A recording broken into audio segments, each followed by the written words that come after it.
লোকে বলে অন্তিক অন্তুর চেয়েও সুন্দর। যুবক হিসেবে ভীষণ মেধাবী ছিল কলেজ জীবনে। আমজাদ সাহেবের সাথে বাবা ছেলের সম্পর্ক চমৎকার সুন্দর ছিল। রাবেয়া বেগম বরাবরই সরলা ও অল্প শিক্ষিতা এক বাঙালি সংসারী নারী। উনার বিপরীতেই আমজাদ সাহেবের গুণগুলোতেই দুটো সন্তান গড়ে উঠেছিল। অন্তু তখনও ছোট, যখন অন্তিক কৈশোর পেরিয়ে যুবক হচ্ছিল। খুনোশুটি, মারামারি, ঝামেলার শেষে আবারও বেহার মতো গিয়ে অন্তুর ঝুঁটি টানার মতো দুষ্টুমির জন্য আমজাদ সাহেবের কাছে শাস্তি কম পেতে হয়নি তাকে। ভীষণ ডানপিটে আর চঞ্চল, আর সবচেয়ে বেশি জেদি ছিল অন্তিক। তার প্রবল আত্মসম্মানবোধের জন্য মাঝেমধ্যেই এখানে ওখানে ঝামেলা বাঁধিয়ে এসে মার খেত আব্বুর হাতে। কলেজ শেষ করে ভার্সিটি ভর্তি হবার পালা এলে অন্তিকের সুযোগ হলো কুষ্টিয়ার ইসলামিক বিশ্ববিদ্যালয়ে পড়ার। বাড়ি ছাড়তে হলো শিক্ষার সুবাদে। এরপর যা অঘটন ঘটে গেল। মার্জিয়া কুষ্টিয়ার মেয়ে, তাকে ভাগিয়ে নিয়ে চলে এসেছিল অন্তিক। তখন সে 3rd ইয়ারের ছাত্র, বেকার শিক্ষার্থী। সেই নিয়ে মাস্টারমশাই আমজাদ সাহেবের নামও খারাপ হয়েছিল বিশেষ। আমজাদ সাহেব হাই স্কুলের এক সামান্য শিক্ষক। উনার আদর্শের চূড়াকে মাটিতে মিশিয়ে যে কাজটা অন্তিক করেছিল, তাতে সবচেয়ে ক্ষতি সে নিজের এবং সবচেয়ে বড় কষ্টটা আব্বুকে দিয়েছিল। অথচ এটা বুঝে অনুতপ্ত ও ব্যথিত হবার বদলে সে বিগড়ে গেল। 2টো থাপ্পড় মেরেছিলেন আমজাদ সাহেব ছেলের গালে। কয়েকটা কথা বলেছিলেন। তার মধ্যে অন্তিকের আত্মসম্মানে লাগা কথাটা ছিল, বউ তো নিয়ে এসেছিস, খাওয়ানোর মুরদ আছে। আর বিশেষ কিছু বলেননি। এরপর থেকে অন্তিক বদলেছে, মার্জিয়া নিজেকে প্রকাশ করেছে। শিক্ষিত মেয়ে হওয়া সত্ত্বেও আচরণ খুব উগ্র তার। অন্তু বলেছিল, ভায়া, তুই যে আত্মসম্মানের বড়াই এখনো করছিস, তা কিন্তু খুইয়েই তোর মতো মেধাবী এক ছাত্র প্রেমের মতো ছোট কাজ করেছে, আর তা করেছিস ভালো। এই ভরা ক্যারিয়ারকে গানে ভাসিয়ে বাপ মায়ের মন ভেঙে বউ ঘরে আনাটা কোনো আত্মসম্মানবোধ জ্ঞানের পরিচয় ছিল না। ব্যাস, আর না প্রাণের আব্বু না অন্তু। কারোর সঙ্গে কথা নেই। কি করছে, কি হচ্ছে সবটাতে নির্লিপ্ততা, নিঃশব্দ। অথচ মার্জিয়ার উগ্রতা ও খিটখিটে মেজাজ দিন দিন লাই পাচ্ছে। অন্তুদের এলাকায় একবার ব্রাঞ্চ পরিচালিত গণশিক্ষার কার্যক্রম এসেছিল। সেখানে বয়স্কদের শিক্ষা দেয়া হয়। সে তখন এইচএসসি পরীক্ষা দিয়ে দিনাজপুরেই টুকটাক কোচিং করছে। শখের বিষয়, বড় নিরক্ষর মানুষদের শিক্ষা দেয়া। সেও শিক্ষিকা হিসেবে যোগদান করেছিল সেখানে। সেখানেই পরিচয় হয়েছিল তাসিনের সাথে ওর। তাসিন ওর প্রেমে পড়ল। বাড়ির লোকদের সাথে, বিশেষ করে রাবেয়ার সাথে খুব সখ্যতা গড়ে উঠেছিল তার। রাবেয়া মানুষটা যুবকদের সাথে খুব তাড়াতাড়ি মিশে যান। ভোলাভালা, সরল নারী যাকে বলে। এক পর্যায়ে তাসিন যখন প্রস্তাব দিল বিয়ের, সাফ মানা করেছিল অন্তু। সে বিয়ে করবে না, এমনকি সে কখনো তাসিনকে প্রেমিকের মতো নজরে দেখেনি। তাসিন নিজে থেকেই উতলা হয়ে পড়েছিল। এরপর কিছুদিন কেটে গেল। তাসিন হাল ছাড়ল। মার্জিয়া নিজের বোন বিথির সাথে তাসিনের বিয়ে দিল। অথচ এখন কেন তাদের সংসারে অশান্তি তা জানার কথা নয় অন্তুর। তাসিনের সাথে কোনোকালেই তার বিশেষ যোগাযোগ ছিল না। অন্তুর ধারণা, বিথির সংসারে কোনো ঝামেলা চলছে। আর এটাকেই কেন্দ্র করে মার্জিয়া ভাবছে, পুরনো এই ব্যাপারটার জের ধরে তাসিন বিথিকে অত্যাচার করছে। ভার্সিটির উদ্দেশ্যে বেরিয়ে গেটের কাছে যেতেই আব্বুর সাথে দেখা হলো। সারারাতের যাত্রায় সকালে বাড়ি ফিরলেন আমজাদ সাহেব। অন্তুর চোখে মুখ খেলনা পাওয়া বাচ্চার মতো উদ্ভাসিত হয়ে উঠল, এই অসময়ে ফিরলে যে। কাজ শেষ হয়ে গেল, ফিরে এলাম। অন্তু, খেয়ে বের হচ্ছিস নাকি না খেয়ে? অন্তু চোরের মতো মাথা নয়। আমজাদ সাহেব ধমকে ওঠার আগেই অন্তু বলল, আব্বু, তোমার গ্রামের জমি বিক্রি করার এমন কি বিশেষ দরকার পড়ল, বলনি কিন্তু এখনো আমায়। গম্ভীর মুখে বললেন আমজাদ সাহেব, সব কথাই শুনতে হবে কেন? পড়ালেখায় মনোযোগ নষ্ট হবে এসব সাংসারিক বিষয় মাথায় আনলে, মন দিয়ে পড়। অন্তু অসন্তুষ্ট চিত্তে তাকায় আব্বুর দিকে। তিনি বললেন, ভাড়া আছে কাছে? অন্তু মাথা নাড়ল, আছে। আমজাদ সাহেব শার্টের বুকপকেট থেকে 50 টাকা বের করে অন্তুর হাতে দিলেন, সাবধানে যাবি। ক্লাস শেষে দেরি করবি না, তাড়াতাড়ি ফিরে আসবি। অন্তু একটু সপ্রতিভ হলো, এই কথা বলছো কেন আব্বু? ক্লাস শেষে কোথাও কাজ আছে কোনো? না, নেই। তাহলে আর দেরি করার কি আছে? এমনিতেও ভার্সিটি চত্বর আজকাল ভালো চলছে না। রিকশা থেকে নেমে ভাড়া মিটিয়ে অন্তু এগিয়ে গেল গেট দিয়ে। অন্যরকম লাগছে কিছু একটা। জটলা পাকানো লোকজন ক্যাম্পাসে, এক স্থানে চেয়ার ও বেঞ্চি পাতা। জয়ের বসে আছে পায়ে পা তুলে, পাশেই হামজা, দুজনের পরনেই সাদা পাঞ্জাবি। বসে বসে ঠ্যাং দুলাচ্ছে দুজন। নভেম্বরের মাঝের সময়টা, শাল জড়ানো গায়ে। দুজনকে ঘিরে দাঁড়িয়ে আছে ছাত্র সংগঠনের ছেলেরা। মহান দুই ব্যক্তির পাশে দাঁড়ানোর সুযোগ পেয়ে ব্যাপক ধন্য তারা। হামজা স্বভাবসুলভ গম্ভীর মুখে বসে আছে। জয় এদিক ওদিক তাকাচ্ছে, স্থির থাকার স্বভাব নেই। শঙ্কিত বুক নিয়ে পিঠ ঠেলে তুলে একটু ভেতরে ঢুকলো অন্তু। জীর্ণ একটা ময়লা কাপড়ে ঢাকা কোনো মেয়ের শোয়ানো দেহ মাটির ঘাসের ওপর পড়ে আছে। সেই মুহূর্তে কারো ধাক্কায় একটু পিছিয়ে এলো অন্তু। মেয়েটা কি আঁখি? বুকের রক্ত ছলকে উঠল অন্তুর। সালমা খালার মেয়েটা এত সুন্দর। অভিশাপে ঝরে পড়া চাঁদের টুকরো বুঝি। ঘন চোখের পাপড়ি যেন এখনই ঝাপটে উঠবে।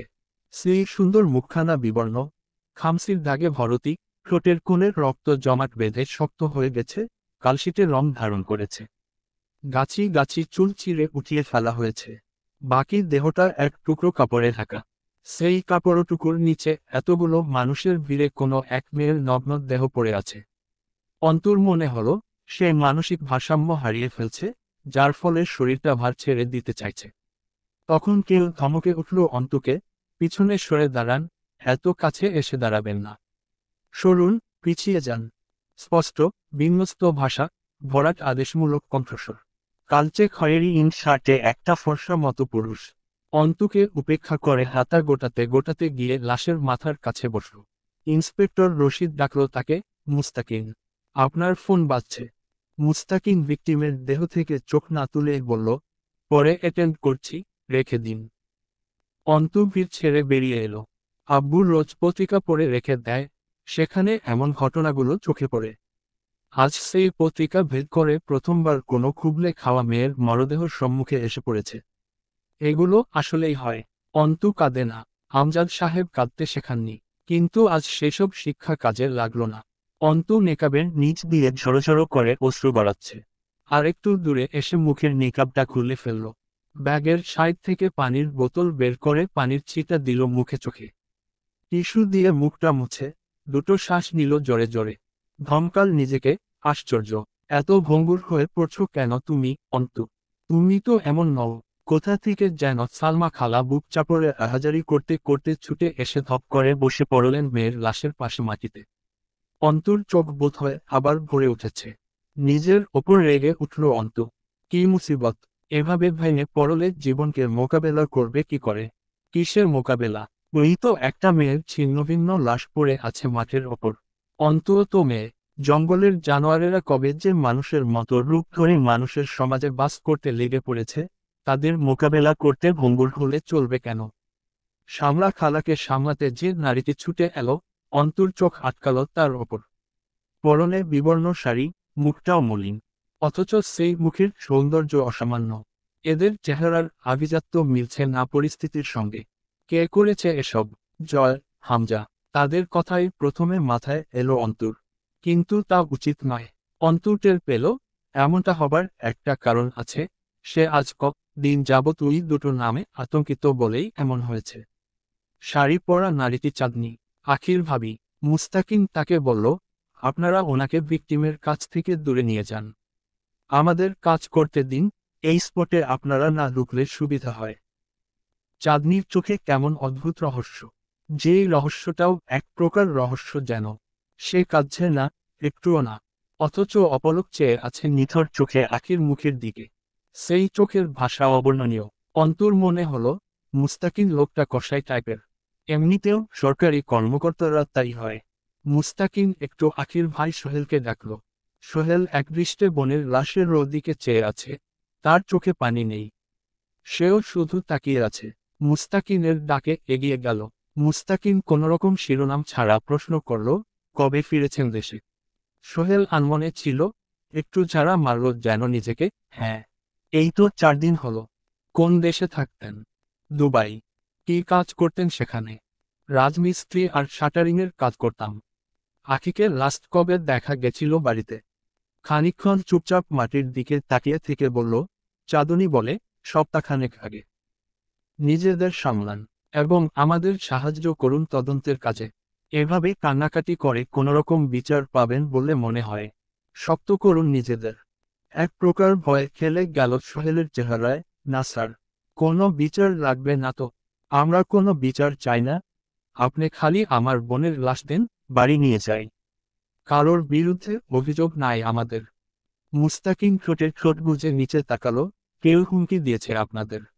সোহেল মাথা নাড়ল। না, না, হুমকি দিবে কে? তাদের কথোপকথন ছাত্র ছাত্রীরা শুনছিল। মুস্তাকিম দূর থেকে জয় ও হামজার দিকে তাকিয়ে জিজ্ঞেস করল, কাউকে সন্দেহ করছেন? সোহেল আবারও দ্রুত মাথা নাড়ল। না। কণ্ঠস্বরে প্রাণ নেই, নিষ্প্রভ গলার স্বর। মুস্তাকিম বামহাত পকেট গুজে বলল, এসে থেকে শুনছি সকলের ধারণা কাজটা পাটোয়ারি পরিবারের 2 ছেলে করেছে। আপনাদের কি ধারণা? সোহেল দ্রুত জবাব দিল, না না স্যার, উনারা কেন করবেন এইসব? উনারা তো সব ঠিক করে দিতে চাইছিলেন। আমরাই উঠি নাই বাড়ি থেকে। এখন চলে যাব, ঝামেলা মিটে যাবে। অগোছালো, অযাচিত কথা সোহেলের। বোনের মরদেহ পড়ে আছে বিশ্ববিদ্যালয়ের প্রাঙ্গণে। তারা বাড়ি খালি করার স্বীকারোক্তি দিচ্ছে। চরম খাপলা বিষয়টায়। আবার সহজও বলা চলে। খুব বেশি ভয় পেয়েছে হয়তো, অথবা কিছু লুকোনোর চেষ্টা, গা বাঁচানোর চেষ্টা। মেয়েটা গণধর্ষণের শিকার, এবং ধর্ষণটা অপ্রকৃতিস্থ কারো দ্বারা সংঘটিত হয়েছে। আখির দেহতাই বলছে। মুস্তাকিম গিয়ে হাঁটু ভাঁজ করে উবু হয়ে বসল চাঁদনির পাশে। জিজ্ঞেস করল, আখি কবে থেকে নিখোঁজ ছিল? চাঁদনি ঘর্মাক্ত মুখটা মুচল মলিন শাড়ির আঁচল দিয়ে। সপ্তাহখানেক আগে দুপুরে স্কুল থেকে বাড়ি আসছে। টেস্ট পরীক্ষা চলতেছিল এসএসসির। বিকালে বাইর হয়ে গেল কোচিংয়ে যাওয়ার জন্য। এই তো ফিরে আসছে স্যার। অন্তর কলিজায় মনে হলো সজোরে এসে একটা তীর তীব্র বেগে গেঁথে গেল। এই তো ফিরে আসছে স্যার। মুস্তাকিম উঠে দাঁড়িয়ে রশিদকে ডাকল, এদিকে আসুন। জি স্যার। রশিদ এগিয়ে এলো। মুস্তাকিম তার হাত থেকে ফোনটা নিতে নিতে বলল, যত দ্রুত সম্ভব তদন্তের কাজ শুরু করুন। বডিটাকে ফরেন্সিক ল্যাবে পাঠাবার ব্যবস্থা করুন, as soon as possible. Rashid মাথা নাড়ল। আবার বলল, কিন্তু স্যার, গার্জিয়ানরা তো লাশ বাড়ি নিতে চাচ্ছে। খুব জিদ ধরে আছে। কোনোভাবেই তারা লাশ কাটাছেঁড়া করতে দেয়া রাজি না। আপনি একটু কথা বলুন ওদের সঙ্গে। মুস্তাকিম মাথা নাড়ল। আচ্ছা, কথা বলছি। দ্রুত করুন। ক্যাম্পাসের লোক জড়ো হচ্ছে। একাট হাঙ্গামা হবার চান্স আছে। তার আগেই বডি ট্রান্সফার করুন মর্গে। কখন কে জানে জনতার মাঝে বিক্ষোভ জেগে ওঠে। প্রফেসর এগিয়ে এলেন মুস্তাকিনের দিকে। হাত বাড়িয়ে হ্যান্ডশেক করলেন মুস্তাকিনের সঙ্গে। আমি প্রিন্সিপাল ইউসুফ সিরাজি। মুস্তাকিন মাথা নাড়ল সামান্য। সৈয়দ মুস্তাকিন মহান, investigator, police bureau of investigation, PBI department. Professor রশিদের সঙ্গে হাত মেলালেন। রশিদ নিজের পরিচয় দিল, রশিদ আলম, ইন্সপেক্টর অব থানা পুলিশ। প্রফেসর দুঃখ প্রকাশ করলেন, কি যে হচ্ছে ভার্সিটিতে আজকাল। ছেলেমেয়েরা আতঙ্কিত, কারা এসব করেছে কে জানে। মুস্তাকিম কথার মাঝখানেই ফোন কানে ধরে অন্যদিকে চলে গেল। রশিদ প্রফেসর কথায় অনিচ্ছাকৃত হ্যাঁ ঘাড় নাড়াতে থাকল। মুস্তাকিমকে দেখে হামজা উঠে দাঁড়িয়ে হ্যান্ডশেক করল। জয় কোনোমতো ফোন থেকে মাথা তুলল। Good job, officer. মুস্তাকিম সামান্য হাসল অদ্ভুত ভঙ্গিতে, থ্যাংক ইউ। এরপর হুট করেই বলল, লোকে আপনাদের দিকে আঙুল তুলছে, আপনাদের কি খেয়াল? হামজা হাসল, আপনি তুলছেন না আঙুল। আমি জনতার থেকে খানিক আলাদা, বলা চলে নিজের পেশার খাতিরেই। প্রমাণ ছাড়া আঙুল তুললে চাকরি থাকবে না। চোখ মারল হামজাকে মুস্তাকিম। হামজা ছেলেদের চলে যেতে ইশারা করে। সালমা কাঁদছেন, জোরে জোরে কাঁদছেন বুক চাপড়ে। লোকের চাপা গুঞ্জন আর পরিবেশে অভিশাপের কালশিটে ধোঁয়া ছড়িয়েছে যেন। জয় জবাব দিল মুস্তাকিনের, আপনার চাকরি ধরেন আমি রক্ষা করব, তাইলে আঙুল তুলে জেলে ভরবেন তো। মুস্তাকিন বসল দুজনের সামনে একটা চেয়ারে। সূর্যের তেজ ও আলো কমে উত্তরে হাওয়া এসে গায়ে লাগছে। কাঁধে ঝুলিয়ে রাখা ডেনিম জ্যাকেটটা গায়ে চড়িয়ে বলল, আপনার শখ অথবা শাস্তি সহ্য করার কনফিডেন্স কোনটা ধরব? হামজা প্রসঙ্গ বদলালো, কিছু জিজ্ঞেস করতে চান, অফিসার? প্রফেসর সিরাজি এসে দাঁড়ালেন পাশে। মুস্তাকিন এবার সরাসরি কথায়, হ্যালো, আপনারা আমাদের ডেকেছেন সকাল 8টার দিকে। তাহলে এখানে লাশ ফেলে রেখে যাওয়া হয়েছিল ঠিক কখন, সে ব্যাপারে কোনো ধারণা আছে? হামজা মাথা নাড়ল। তা জানে না কেউই। আমাকে কল করা হয়েছে, তখনও আমি ঘুমেছিলাম। ছেলেরা কল করে জানালো। জয়ের দিকে ফিরল মুস্তাকিম। জয় মাথা ঝাঁকালো, ভাই আমাদের জায়গায় নিয়ে আসছে। আমি ঘুমাচ্ছিলাম। মুস্তাকিম জিজ্ঞেস করল, আপনারা একসঙ্গে থাকেন? জয় মাথা নাড়ল, উহু। এক বাড়িতে, এক ঘরে থাকতাম। লোক বদনাম করবে জন্য থাকা হয় না। বদনাম তো আর কম নাই এমনিতেই। হেসে ফেলল মুস্তাকিম। পরে নিজেকে সামলে বলল, লাশ এক্সাক্টলি কোথায় ফেলা হয়েছিল সেই জায়গাটি দেখান আমাদের। সেটা তো দেখেছেন। বিশ্ববিদ্যালয়ের মেইন প্রাঙ্গণের পেছনের দিকটা নির্জন এবং গাছগাছালিতে ছাওয়া। সেখানে সচরাচর লোকের যাতায়াত অতটাও নেই। দিনের বেলা ছেলে মেয়েরা আড্ডা দিতে নির্জন জায়গাটি বেছে নেয়। রাতে একদম শুনশান, ক্যাম্পাসের অফ সাইড বলা চলে। সর্বপ্রথম লাশ দেখেছে চারুদার। সে প্রথমে বুঝতে পেরেছিল না ওটা লাশও। কোনোমতো ওড়নাটা জড়ানো ছিল লাশের দেহে। পরে কে বাকারা যেন বিশ্ববিদ্যালয়ের প্রাঙ্গণে এনেছে। এটা সকালে এসে থানা পুলিশের কাছ থেকেই শুনেছে সে। মুস্তাকিম দেখল পুরো আশপাশটা। জয়কে বলল, আপনার চোখে প্রচুর ঘুম দেখছি। লালচে হয়ে আছে, রাতে ঘুমাননি মনে হচ্ছে। এখন একটু বিশ্রাম প্রয়োজন। মুস্তাকিম কথাটার দ্বারা কিছু নির্দেশ করল। জয় চাদরটা গা থেকে খুলে গলায় পেঁচালো ওড়নার মতো করে। হেসে বলল, রাতে ঘুমানোর অভ্যাস এমনিতেও নাই আমার। ঘুম আসলে সকালে হয়নি বললে ঠিক হইতো আমার জন্য। সকালে টেনে তুলে আনা হয়েছে। আসলে আমাদের মতো নেতাকর্মীদের দুঃখ আর পরিশ্রম আপনারা কোনোদিন বুঝবেন না। জনতার মন রাখতে কত যে লোক দেখানো ঢং করতে হয়। যেমন ধরেন, আমার আসতে ইচ্ছে করতেছিল না, কষ্ট হচ্ছে না বিশেষ মেয়েটা বা তার পরিবারের জন্য, তবুও আসতে হলো। ইভেন ধর্ণা ধরে বসে থাকতে হচ্ছে হুদাই এখানে নিরস মুখে। কারবার লাড়তেছি বসে। মানুষ তো মরবেই। এই অবধারিত বিষয়ে এইসব ঢং কি মনে ধনে কোথাও সয়?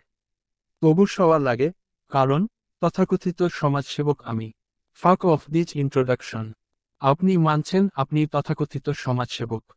জয় চাদরটা গলা থেকে হাতে কবজিতে জড়াতে জড়াতে বলল, না মানার কি আছে? আমি ভালো না, তা লোক জানে, আর তা কি আমি জানার আগেই? আমি জানছি, এরপর লোকরে জানাইছি, তখন লোক জানছে। মুস্তাকিম কিছুক্ষণ চুপচাপ চেয়ে থেকে জয়কে জিজ্ঞেস করে, মুস্তাকিম, তাহলে আপনাকে সন্দেহের তালিকায় রাখব? উহু। এই কেসে সাসপেক্ট হিসেবে থাকতে থাকতে উল্টাপাল্টা কিছু প্রমাণ হয়ে গেলে ফাঁসি হয়ে যাবে, যেহেতু মেয়েটা মরে গেছে। এত তাড়াতাড়ি মরে কি লাভ? মরব এইরকম কোনো কেসের দায়ী, তবে একটু বয়সকালে। এখনো বিয়েশাদি করি নাই, বিশেষত বাসরটা। এখন মরাটা ঠিক না, এটা থেকে বাদ রাখেন আমায়। মুস্তাকিম হামজাকে বলল, কাউন্সিলর সাহেবকে একবার থানায় আসতে বলবেন বিকেলে। আপনি আসলেও পারেন। হামজা পাঞ্জাবির হাতার বোতাম খুলে তা কনুইয়ে গোটাতে গোটাতে বলল, আমি আসতে পারবো না, আব্বা যাবে। আমার ব্যস্ত সময় কাটছে, নির্বাচন এগিয়ে আসছে সামনে। মুস্তাকিম হাঁটতে হাঁটতে আবার পেছনে ফিরে দেখল হামজাকে। পায়ের ওপর পা তুলে বসে আছে চেয়ারটায়। মুখে চাপদাড়ি, পুরো ঠোঁটের ওপর ঘন গোঁফ, গায়ে জড়ানো চাদরের প্রান্ত ঝুলছে একপাশে। একটু দূরে দাঁড়িয়ে সিগারেটে টান দিচ্ছে জয়। জয় তাকিয়ে আছে একটা বোরকা পরা মেয়ের দিকে। মেয়েটির সাথে মুস্তাকিম ধাক্কা খেয়েছিল। মেয়েটা অপলক চেয়ে আছে আখিল্লা সের দিকে। লা শকে ফ্রিজিং গাড়িতে তোলার ব্যবস্থা চলছে, মর্গ থেকে লোক এসেছে। ঢাকাতে আখির লাশ পাঠানো হলো ফরেন্সিক টেস্টের জন্য। তা মুস্তাকিম চেয়েছিল না। সে দিনাজপুরের আব্দুর রহিম মেডিকেলে পাঠাতে চাইছিল।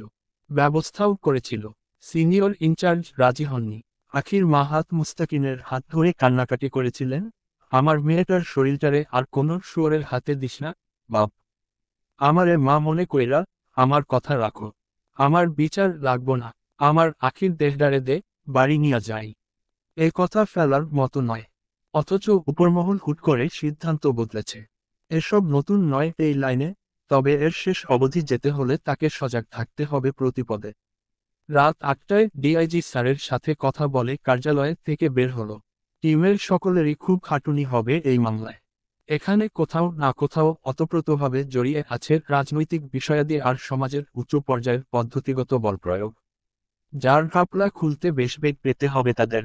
রাস্তা পার হবার জন্য দাঁড়ালো। ফোন বাজছে। ফোন জিনিসটা নেহাত বিরক্তিকর, বিশেষ করে যখন রিং হয়। মায়ের কল। এখন পুরো দিনের ফিরিস্তি চাইবে। খাওয়া, গোসল, শরীরের যত্ন, বাড়ি ফেরার তারিখ। কল রিসিভ করল না। ক্লান্ত শরীর, ফ্ল্যাটে ফিরে গোসল দিয়ে এরপর নিজে একবার কল করে নেবে। বিকেলে থানায় কাউন্সিলর হুমায়ুন পাটোয়ারি এসেছিলেন। মুস্তাকিন গিয়েছিল সেখানে। সে প্রশ্ন করল হুমায়ুন সাহেবকে, আপনি ভিকটিমের পরিবারকে জায়গা থেকে উচ্ছেদ করতে চাইলেন, এরপর তারা গেল না, তার মেয়ের সঙ্গে এমন কিছু ঘটল। সন্দেহ যদি আপনার ওপর যায়, তা নিয়ে বক্তব্য কি আপনার? হুমায়ুন পাটোয়ারি হাস্যোজ্জ্বল কণ্ঠে জবাব দিয়েছেন, উচ্ছেদ করা কোনো কঠিন কাজ না, মুস্তাকিন। আর এমনও নয় তা আমি পারতাম না। তাই এরকম একটা সহজ ব্যাপারে তার সঙ্গে এমন খারাপ কিছু করার প্রশ্ন ওঠে না। তারা সময় চাইছে, আমি দিচ্ছি। না উঠলে উঠায় দিতাম, যেহেতু এটা আমার কাজ। কিন্তু তাই বলে এমন কিছু? মুস্তাকিন ঠোঁট উল্টে ধীরে ঘাড় ঝাঁকাল, আপনার প্রতিপক্ষ দলকে? হুমায়ুন পাটোয়ারি পান খাওয়া দাঁত বের করে চমৎকার হাসলেন, সহজ হিসাব। আগের বার যে মেম্বার ছিল এই এলাকার সে, আর এইবার যেহেতু আমি বা হামজা মেয়র পদপ্রার্থী হয়ে নির্বাচনে দাঁড়াবো, তাইলে বর্তমান মেয়র সাহেবও বলা চলে আমার বিরোধী। সে কিন্তু আবার আমার বেয়াইয়ের ভাই লাগে। মুস্তাকিন আসলে বুঝতে পারছে না, এই কথার ওপর ভিত্তি করে তার এই দুটো লোককে সন্দেহের তালিকায় রাখা উচিত কিনা। হুমায়ুন পাটোয়ারি যা বোঝাতে চেয়েছে তা হলো, তারা হুমায়ুন পাটোয়ারিকে বদনাম করার জন্য আখির সাথে এই বীভৎস খেলায় মত্ত হতে পারে। আর কি কোনো সাসপেক্ট থাকতে পারে না এই খুনের দায়? আখির পরিবারের সাথে একটা বিশদ আলোচনা দরকার। হতে পারে আরও কেউ কোনো সাহায্য করতে পারবে। কোমর বেঁধে নামতে হবে। তার আগে ল্যাব টেস্টের রিপোর্ট চাই। আরও জিজ্ঞাসাবাদ করতে তথ্য প্রয়োজন, যেটা ফরেন্সিক টেস্টের পর আসবে। দুবার দুপাশে মাথাটা ঝাঁকি দিল। গাড়ি চালাচ্ছে সরকারি মাহমুদ। হোটেল দেখে তাকে বলল, গাড়ি থামান। মাহমুদ গাড়ি থামালো। মুস্তাকিন নেমে গিয়ে হালকা পাতলা কিছু খাবার কিনে নিল। ফ্ল্যাটে রান্না করার চাচিটা দুদিন হলো আসে না। এখন মুস্তাকিনের রান্না করার এনার্জি নেই। অ্যাপার্টমেন্টের গেটে দেলোয়ার বলল, স্যার, তোমার তো চিঠি আইছে গো। দেলোয়ারের দুষ্টু হাসছে। মুস্তাকিনও হেসে ফেলল, চিঠি শুধু প্রেমিকার কাছ থেকে আসে না। আজকাল আর প্রেম চিঠিতে হয় না। উন্নত দুনিয়ার প্রেম হয় উন্নত উপায়ে, উন্নত ডিভাইসের মাধ্যমে হয়। হতে পারে দেখ, এটা আমার মৃত্যুর পরোয়ানা পাঠিয়েছে কোনো এক শুভাকাঙ্ক্ষী ভালোবেসে। দেলোয়ার দাঁত বের করে হাসল, তোমারে আর ক্যাডা মারার সাহস করব? যত বড় একখান পিস্তল প্যান্টের ভিতরে নিয়া ঘরো। প্যান্টের ভেতরে পিস্তল, তাও আবার ওত বড়। তুই রাইফেল আর পিস্তলকে গুলিয়ে ফেলছিস মনে হচ্ছে। আর প্যান্টের ভেতরে পিস্তল রাখে কেমনে? কোথায় রাখে? মুস্তাকিনের বলার ভঙ্গি দেখে হো হো করে হেসে উঠল এবার দেলোয়ার। মুস্তাকিন ঢুকে গেল ফ্ল্যাটে। দরজা লাগিয়ে খাবার টেবিলের ওপর রেখে চিঠি নিয়ে বসল। চিঠিটা রেখে দিল পরিত্যক্ত হলে। বিশেষ আগ্রহ আসছে না তা নিয়ে। সে জানে কার চিঠি। ফ্রেশ হয়ে এসে খোলার কথা ভেবে আবার কি মনে করে দায়সারা হাতে চিঠিটা খুলল। বেনামি চিঠি। কি জানি পরিচয় দাও তুমি নিজের। ও হ্যাঁ, সৈয়দ মুস্তাকিন মহান, ইনভেস্টিগেটর অব পিবিআই ডিপার্টমেন্ট। না, কেস থেকে সরে যাও, অফিসার। তুমিও ভালো থাকো, আর আমরাও। নয়তো তোমার এক পিস্তল কতক্ষণ কতভাবে রক্ষা করতে পারবে তোমার জান। যা করতেছ তা জানের সদা। হাতে তো পরবাই। আর যদি সেরকম ইচ্ছা থাকে, তাইলে তোমার রুহুর জন্য মঙ্গল আর মরার পরে বেহশত কামনা করি। মুস্তাকিন চিরকুটটা হাতে মুড়ে ময়লার ঝুড়িতে ফেলল। শার্ট খুলে সোফাতে ছুড়ল। আরও মাথায় চেপে বসাচ্ছে এরা কেসটা। এতক্ষণ তাও ঘুম ঘুম পাচ্ছিল একটু ক্লান্তিতে। মোড়ের অপর রিকশা থামিয়ে দিল রিকশাওয়ালা। অন্তু বলল, আর একটু এগিয়ে যাবেন না? না হপা, রাস্তা খারাপ, চাকা আইটকে যায়। এইটুকুন পায়ে যান। রাস্তাটা ভাঙা। দিন আগের বৃষ্টিতে পিচ হয়ে নিচু হয়ে যাওয়া স্থানগুলোতে পানি জমেছে। সামনেই ক্লাব ঘর। বাইরের দেয়ালে সেটের রাখা বিভিন্ন রাজনৈতিক পোস্টার, রং বেরঙের কালিতে রাজনৈতিক সংগঠনের নাম থাম লেখা সব। সামনে রাস্তার ওপারে চায়ের দোকানপাট। ক্লাব ঘরের সামনে লাল চেয়ার পাতা অনেকগুলো। বাঁশের স্ট্যান্ডের ওপর ক্যারাম বোর্ড রাখা। চেয়ারে দু একজন বসে পা দোলাচ্ছে, সিগারেট টানছে, কেউ চায়ের কাপে চুমুক দিচ্ছে। রাস্তার করুণ দশা। কাউন্সিলরের ক্লাবঘরের সামনের রাস্তার এই হাল। অথচ সেই কাউন্সিলর আগামীতে মেয়র পদের প্রার্থী হয়ে বিভিন্ন সম্মেলনে কত কি করে দেবার অঙ্গীকার দিচ্ছেন জনতাদের।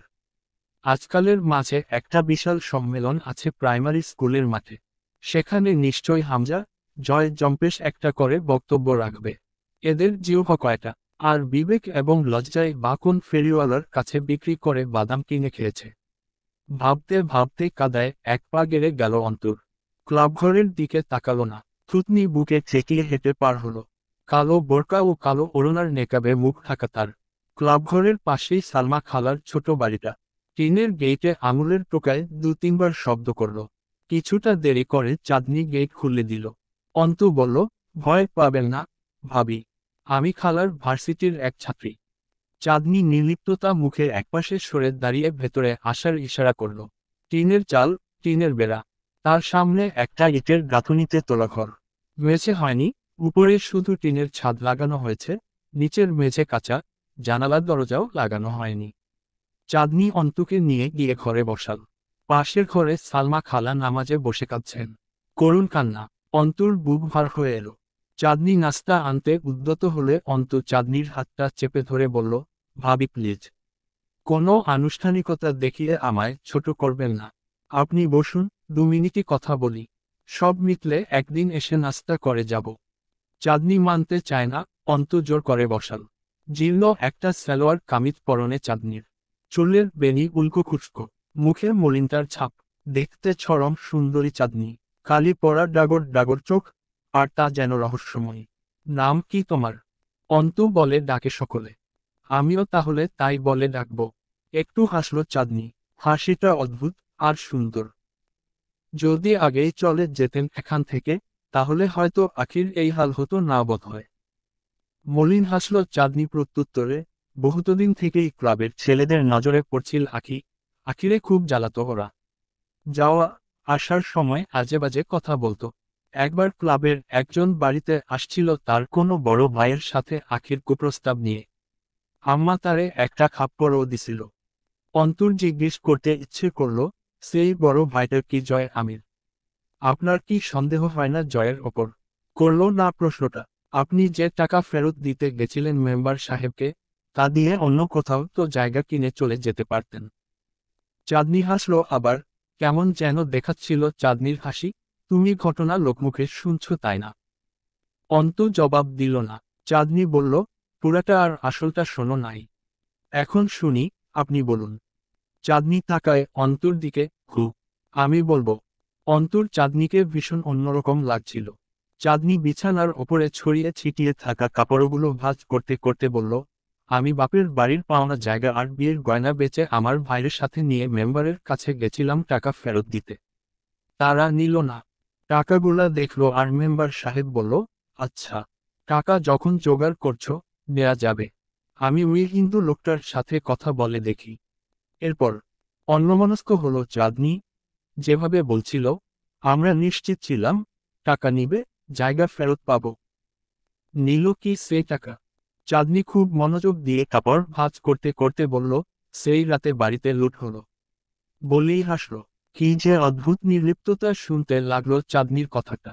কপাল জড়িয়ে ফেলল অন্তু, চেনেননি তাদের। চাঁদনি হাসি মুখে কাপড়গুলো একপাশে রেখে বলল, তুমি কখনো ডাকাতি দেখনি? না, না, দেখিনি। ওরা মুখোশ পরেছিল। আর চিনলেই বাকি। যাবার সময় অস্ত্র দেখায় খুব ভালো করে সাবধান করে গেল। আর আমরা সাবধান হয়ে গেলাম। একবার সাবধান না হয়ে হারাই গেছে একটা। অন্তুর বুঝল না শেষ কথাটা। চাঁদনি কি আখির মেজ ভাইয়ের কথা বলছে, যে ক্যান্সারে মারা গেছে? এখানেও এক রহস্য রইল। যে রইল ক্ষণকাল চাঁদনির নির্বিকার মুখটার দিকে। অসীম ধৈর্য আর বুঝো মেয়েটির। এমন নিম্নবিত্ত পরিবারে এত শীতল মস্তিষ্কের একটা বউ। তার চোখের চাহনি, কথা বলার ধরন, মুখের ভঙ্গিমা, সবই যেন অসাধারণ, একটুও সাধারণ নয়। সেদিন শাশুড়িকে যেভাবে বুকে জড়িয়ে থামাচ্ছিল, সে এক বিরল দৃশ্য। আজও কেমন অনড় শক্তিময়ী লাগছে এই মেয়েটাকে। প্রথম সাক্ষাতে কেমন নির্দ্বিধায় কথা বলছে ওর সঙ্গে। একটুও ইতস্তত বা অপ্রস্তুত নয় যেন। মার্জিয়া কি এমন হতে পারত না? অন্তু জিজ্ঞেস করল, আপনি পড়ালেখা জানেন? চোখ তুলে তাকায় চাঁদনি, এসএসসি পাশ করছিলাম। মুখ খুললে না তুমি, দেখলাম না তো তোমায়। অন্তু নেকাবটা খুলল অল্প একটু। বেজায় মায়াবতী দেখতে অন্তু। সবচেয়ে বেশি মায়া লেপ্টে আছে ঘন পাপড়িওয়ালা চোখে, চোখের মণি কুচকুচে কালো, তাতে মুক্ত দানার ন্যায় ভাসছে আলোর প্রতিসরিত বিন্দুরেখা। এক দেখায় আটকে যাবার মতো সুন্দর মেয়েটা। কালো নেকাবের প্রান্ত এসে ঠেকেছে ফর্সা কপালটার ওপর, থুতনিটুকুও বের হয়নি। কালো পর্দার আবরণের ভেদে চিরিচিরি মহাময়ী চেহারা। চাঁদনি কিছুক্ষণ অন্তর্নত মুখের দিকে চেয়ে থেকে বলল, খুব সুন্দর তুমি। আপনার কাছে হেরে যাব। দুজনেই হাসল। গেইটে শব্দ হলো। অন্তু দ্রুত মুখে নিকাব পরে নিল। সোহেল ঘরের দরজায় এসে থেমে গেল, তার চোখে মুখে কৌতূহল। অন্তু সোহেলের অপ্রস্তুত অবস্থা দেখে নিজেই বলল, ভাই, আমি অন্তু। ভার্সিটিতে পড়ি। ভাবির সঙ্গে এমনিই দেখা করতে এসেছিলাম। আপনি ভেতরে আসুন। সোহেল ঢুকল না, দুকদম পিছিয়ে হাত দিয়ে বাধা দেবার মতো করে বলল, বসো তুমি। কথা কও, আমি পরে আসব। বসো, বসো। অন্তুর ভালো লাগছিল এই বাড়িতে। সে বলল, আপনি আসুন, আমি বেরিয়ে যাচ্ছিলাম। অন্তু গিয়ে কান্নারত অভাগী মায়ের পাশে মেঝেতে বসে পড়ল। হাতটা চেপে ধরে বলল, চেনেন আমায়? চিনলেন সালমা অন্তুকে? ভার্সিটিতে কমন রুমে দেখেছেন বহুবার। আপনি এভাবে কাঁদছেন কেন? ক্লাবঘরেও পৌঁছাচ্ছে নিশ্চয় আপনার কান্নার স্বর। পৈশাচিক আনন্দ দিচ্ছে ওদের আপনার এই আর্তনাদ। নিজের দুর্বলতা অন্তত শত্রুর কাছে প্রকাশ করতে নেই। মুখে হাত চেপে কেঁদে উঠলেন সালমা। অন্তু বলল, যখন কেউ কষ্ট দেবার লক্ষ্যে কষ্ট দেয়, তখন একদম উচিত নয় কষ্ট পাওয়াটা তাদের দেখানো। হয় সেই পরিমাণ সেইভাবে ফিরিয়ে দিতে হয়, অথবা চুপ থাকতে হয়, অন্তত তাদের সামনে। সালমা খালা অন্তুর এই ভারী কথা বুঝলেন কিনাকে জানে। বললেন, কিন্তু ওরা তো করে নাই কিছু। অন্তু জানালার দিকে তাকিয়ে বলল, নিজেকে সান্ত্বনা দিচ্ছেন। সালমা কান্না সামলালেন, এরপর বললেন, ওরা কিচ্ছু করে নাই। অন্তু, ক্যাডা করছে, আল্লাহ মাবুদ জানে। ওই পুলিশেরা আমার বেটির লাশ দিতেছে না কেন? আবার কই নিয়ে গেছে আমার বেটিরে? আমার বিচার লাগবো না। ওরা রাজনীতি করে, শক্তিশালী সব। আমার বিচার লাগবো না, কিচ্ছু লাগবো না আমার। আমি চলে যাব এখান থেকে, বহুত দূরে যাব। আমার মেয়েটারে ওই পুলিশ আবার জানি কই নিয়ে গেছে। কথা ধরল অন্তু, কারা রাজনীতি করে? এই তো বললেন, ওরা কিছু করেনি। তার মনে হলো, সে বোধহয় টেনে হিচড়ে জয়কে এসবের পেছনে দাঁড় করাতে চাইছে। তার সঙ্গে সেদিন খারাপ আচরণ করেছিল বলে জয় বারবার অপরাধীর জায়গায় নজর আসছে। কিন্তু এটা ঠিক না। ভেতরের উকিল মস্তিষ্কটা ধমকালো অন্তুকে। ক্লাবঘর পার হওয়ার সময় আর চোখে তাকালো সেদিকে। বুকে একটা চাপা উত্তেজনা কাজ করছে। তাকে চিনে ফেলার মতো কেউ যদি এখন ক্লাবে থাকে, কোনো তামাশা না হয়ে যায় এখন। যদি জয়ই দেখে ফেলে। ক্লাবঘরের সামনে বড় পোস্টারে কাউন্সিলর হুমায়ুন পাটোয়ারির ছবি টাঙানো। পাশেই আরেক পোস্টারে তার ছেলে হামজার ছবি। এবার ক্যারাম বোর্ডের সামনে ছেলেরা দাঁড়িয়ে আছে, এটা আর চোখে নজরে এলো। আর ভুলেও তাকালো না সেদিকে। ড্যাশ সন্ধ্যার বেশি বাকি নেই। দুনিয়াতে সর্বোচ্চ জঘন্য শব্দের মধ্যে সেরা জঘন্য শব্দ হলো অ্যালার্মের শব্দ। ঘুম ভাঙল জয়ের। ফোনের অ্যালার্ম তখনও বাজছে। উপর হয়েছিল। চিত হয়ে বকল, স্যাটা ভাঙা অ্যালার্ম ঘড়ি। বালদা বাজতেই আছে। সম্বন্ধীর ছেলে ঘড়ি আমার, আমি উঠছি হে। এইবার অফ যা। ঘড়িটাকে ভাঙতে পারলে ভালো লাগতো। ভাঙল না। টাকার ঘাকলি যায়। মুখে চোখে পানি দিয়ে আসার পরেও ঝিমুনিটা ছাড়ছিল না। প্রথমে জুড়িতে, পরে একে একে সম্ভাব্য সকল আসবাবে কাঙ্ক্ষিত শার্টটা খুঁজল, পেল না। চিৎকার করতে করতে বেরিয়ে এলো ঘর থেকে, মামি। ও শতালো নানির মেয়ে। কাজের মহিলাকে জিজ্ঞেস করল, সেই শালির চেয়ে কই? বেরিয়ে এসে দাঁড়ালেন শাহানা, কি সমস্যা? ষাঁড়ের মতো গলা ফাটতেছিস কেন? এই বাড়ির বেটা ছেলেদের জন্মগত বদ্রক এই। জয় দাঁত খিচে উঠল, আমার শার্ট ধোয়া হয়নি কোন সুখে? কার বালদা পরব আমি এখন? তোর শার্টের খুব আকাল হয়েছে। আলমারি খুললে ছোটখাটো একটা শার্টের গোডাউনের খোঁজ পাওয়া যাবে, বাদর। সবসময় তোমার শার্টের পেছনেই তো দৌড়াই আমি, আর কোনো কাজ নেই বাড়িতে। অন্যটা পরে বের হওয়া যেত না। জয় মুখ খুলতে গিয়েও নিয়ন্ত্রণ করল নিজেকে। তার মুখ খুললে বোকা ছাড়া কিছু আসার সম্ভাবনা নেই। মামিকে সামনাসামনি বকা ঠিক না। এরপর কথা বলতে গিয়ে রুই খ্যাপা সরিয়ে এলো, তো একটা বের করে দাও সেই গোডাউন থেকে, পরে বের হই। তোমাদের মতো তো হুদাই ঘরে বসে থাকি না আমি। কাজ আছে, উঠতেই দেরি হয়ে গেছে। আবার শার্টের বাড়া নিয়ে রঙ্গ করতেছি আর আধ ঘন্টা। তরু বেরিয়ে এসে দাঁড়ালো সেন্টার রুমের একপাশে। জয় ওর দিকে ফিরল, কঠিন স্বরে আদেশ করল, তরু, আরেহ সিস্টার, ইউ আর স্টিল জীবিত নাও। ভালোই হলো, আমার একটা শার্ট বের করে দে। যা, কুইক। জয়ের ঘরে ঢুকলেই পুরুষালী একটা গন্ধ পাওয়া যায়। মাতাল মাতাল লাগে তরুর।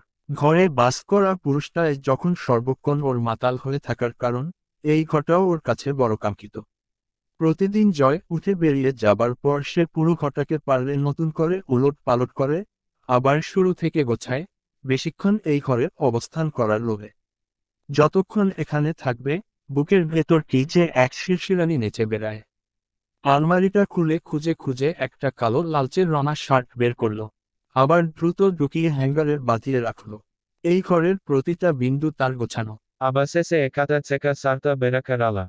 Setateo mana lagala na. Bhulabhala sarta niue gele. Patshanda nahale nischita ekata yaghanuya bhasauya gali diue chumre phelabe sartata yanala diue. Ekabara sarta doya hauechila na. Sabagulo sarta batharume chubiuechila. Pare cleanara ene sesaba tule batharuma bamsano haueche. Abara natuna sarta kinate hauechila. Nakena abadi hamayara sarta parato. Ekata misra chai rana sarta dilo yayuake. Yayuera saba sarta benami ranera. Nama nayana saba kalarera sarta bethe bethe kine ane. Emanaki sarta ueta kene seta dokane damriue gauetsariue paranerata buage kare bari phera lokase. Pareradina natuna sei sarta duue. Auerana kare alamarite tola hauya. Erakama hayaro pagalates babhabasa mapana. Vadaragi purusatike kena ue eto bhalo lage mane tarura. Loke sunale নিশ্চয়ই balabera ruchira dosa আছে tarura. নয়ুয়াতা ইয়াউয়েরা মাতো ননরাস বাভাবেরা ছেলেরা প্রামে পারা ইয়ুয়ানা। ইয়াউয়া কিছু বালালা না, চুপাচাপা সারতাতা পারালা গাউয়ে। তারুকে দিউয়েই পারা ফিউমা আনিউয়ে নিল। এই বুয়াপারাতা তারুকা তাতা উপভোগা কারে, তাইয়ানে না ইয়াউয়া। তারা মানা নেচে ওথে খানা ইয়াউয়া দামাকা দিউয়ে এটা ওতা ঘাড়া থেকে আনাতে বালে তাকে। মানে হাউয়া উয়েনা সে ঘাড়ানি ইয়াউয়েরা। আয়া পাউরাসাভা আফিসে বাই তাকা ছিলা। নির্বাচনা কাছে। হামায়া বালে ছিলা। Tika dupurera para paurasabhauya pahumse uete. Agami saptahera surutei bisala eka samelana nirbachana niue. Sei bisauya niue alochana chalabe. Yauya paurasabhauya na giue chila palasera ganera parera barite. Sekhane kichuksana ada diue, klabe giue kuarama kheleche ada ghanta ramato, era para bari phire ঘুমা দিয়েছে সন্ধ্যা আবাদি। কবিরা দ্রাইভিম karate ইনেসা karala, ভাই, আমারও উয়াছি কাইয়ে খানা। চেউয়ারামিয়ানা কাকা ডেকেছে। কবিরা দ্রুত ঘামরা ঘুরালা, চেউয়ারামিয়ানা কাকা, আপা নাকে দেখাচ্ছে। কুয়ানা। সম্পত্তিরা ভাগা লিখে দেবে। তোরা কিছু চাই সেখানা থেকে। বোকা হাসালা কবিরা, না মানে। আপনারে কুয়ানা দেখাচ্ছে। উল্টাপাল্টা কিছু করাবে না তো। উল্টাপাল্টা কিছু। বাউ নাই নাকি চেউয়ারামিয়ানেরা। আমাউয়া কেনা টার্গেটা করাবে। হাসালা কবিরা। ইয়াউয়া বালালা, আউয়া তোরা এই গেছো বাদারেরা মাতো হাসিরা একাতা ছাবি তুলি। বাই এনি চান্সা আকালে তাপাকে গেলে ছাবিতে মালা চড়াবো। বুয়াকা কুয়ামেরা আনাকারে কবিরেরা দিকে দাঁড়ালা। হাতাতি একাতা বইহাই ট্রাকা সামানে এসে পারালা ওদেরা গাড়িরা। গাড়ি চালানোরা সামাউয়া এই মায়া বোদাহাউয়া কালা হাউয়ে উতালা ওদেরা। কবিরা প্রথমাতা নিয়ন্ত্রণা হারালা, দ্রুত স্থিতিউয়ারিম ঘুরালা গাড়ি একা সাইডে নে বাড়াইয়া নিয়া। ততক্ষণে ডানা পাশে আরেকাতা গাড়ি এসে পড়েছে। ওদিকে সারারা ইয়াউয়াগা নেই। ওদেরা গাড়ি পাইসানে রয়েছে তাতে ট্রাকা ওদেরা গাড়িকে পিছে সামানে এগিয়ে উয়া ছাড়া উপায় নেই। ওপাশে চাপারা ইয়াউয়াগা নেই। কয়েকা সেকেন্ডা পাশেরা গাড়িটা আরাও স্লো হাউয়ে ওদেরা পাশা আতাকে চালালা মানে হালো। ইয়াউয়া সাবাসামাউয়া খারাপা কিছুরা ইয়ানুয়া প্রস্তুতা। কবিরাও হালো। কিছু করারা নেই আরা, ট্রাকা ওদেরা সামানে খুবা কাছে প্রয়ুয়া। আচামাকা পাশেরা গাড়িটা পাশা থেকে দ্রুত এগিয়ে গেলা ওদেরা গাড়ি পারা কারে। সেদিকে দিউয়ে ট্রাকাটা চালে গেলা ওদেরা বামচিউয়ে। ট্রাকা চালে গেলা নাকি কবিরা নিপুণা হাতে নিয়ন্ত্রণা কারে নিল, বালা উয়ানা। সেকেন্ডা বিসেকেরা মাদুয়ে ঘাতে গেছে পুরো ঘাতানাতা। ইয়াউয়া গাড়িরা ইয়ানালা দিউয়ে মুখা বাড়িউয়ে পেছানে তাকিউয়ে দেখালা ট্রাকাটাকে একাবারা। এখানাও দপিন্দা দারাসা করাছে। ইয়াউয়া তাকে বাকালো, সালা, এটা লাফাও কুয়ানা। বেসা কিছুকসানা পারা পেছানা থেকে সামানে ঘামরা ফেরালো। কবিরাকে প্রশ্ন করালা, ট্রাকাটা কারাইয়ানিসা, কবিরা।